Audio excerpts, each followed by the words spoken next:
Hey guys, welcome to our channel, and today we are going to give you a clear and concise comparisons of Ubuntu versus the Fedora versus Manjaro.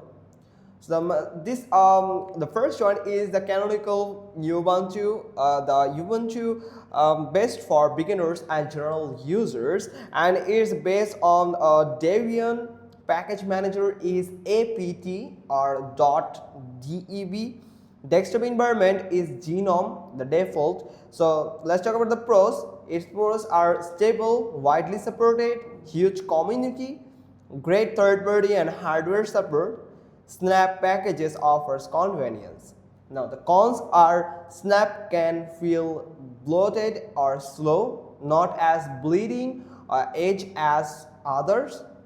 Now let's talk about the Fedora. The Fedora is actually best for developers and open source purists, and it based on independent, sponsored by Red Hat. Package manager is DNF, that you can say that .rpm, and also the desktop environment is Genome, the default, and the pros are very up to date and secure.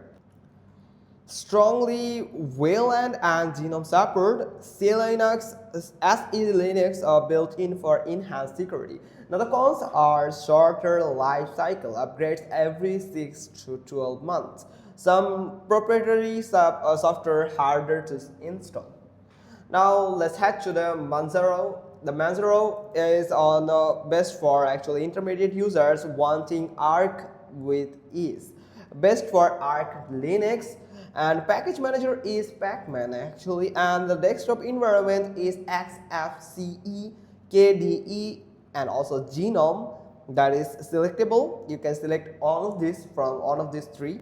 So the pros are rolling the release with a cutting-edge software, AUR, that is Arc User Repository Access, user-friendly UI and tools, and the cons are rolling release can introduce instability, not as beginner safe as Ubuntu.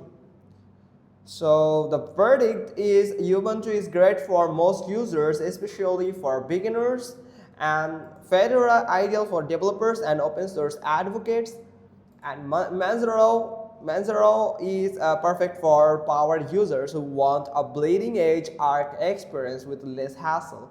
So that's pretty much all thing. Hope you found this video helpful. If so, then give us a thumbs up. Don't forget to subscribe our channel, and thanks for watching. Till next time.